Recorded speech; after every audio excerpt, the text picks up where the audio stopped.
Hey, good morning. Once again, hi, I'm Ronald Baldwin. I'm the author of Voices, the Root of My Rhyme. But I'm here today to continue my study with you on the covenant, the unbroken covenant of God to man.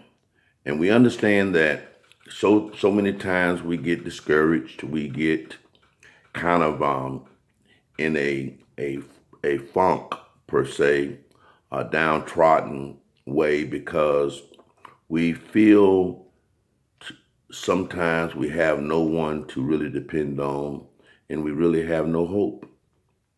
But in the text, we will find that God has always promised us that he would never leave us, nor will he forsake us, nor will he leave us something he created into the hands of the enemy so that the enemy may have his way with you.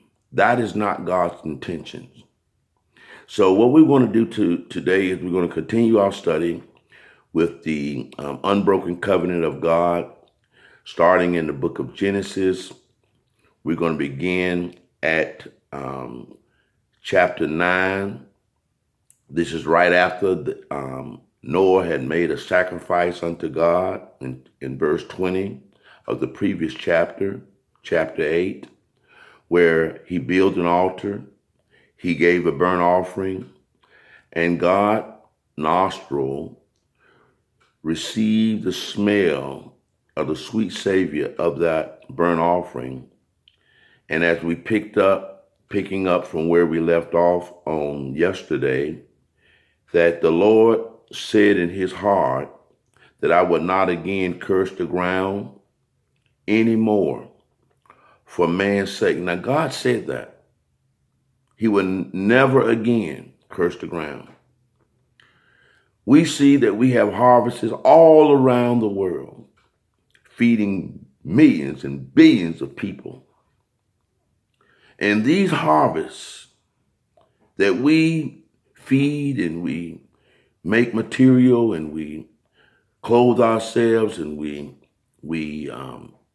build houses with this material because God promised to never, ever curse the ground again.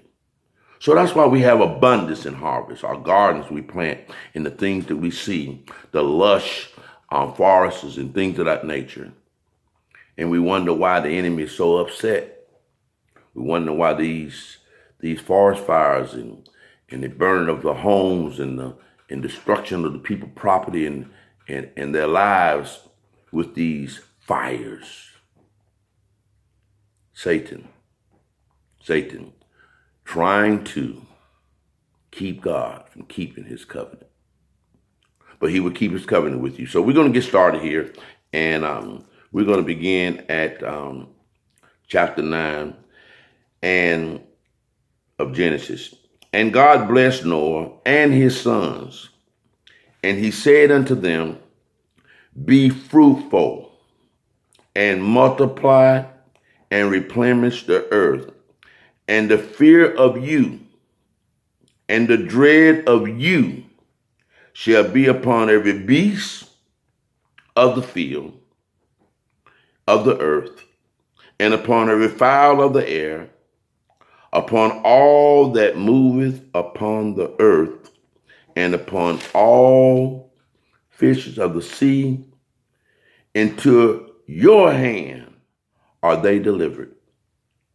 Everything that liveth shall be meat for you, even as the green herb have I given you all things. That's a covenant. Now, God is telling us that he has given us, through this covenant he made with Noah, that he would never do these things again. But he come and reaffirm how and what authority he give us here on earth to control whatever comes our way.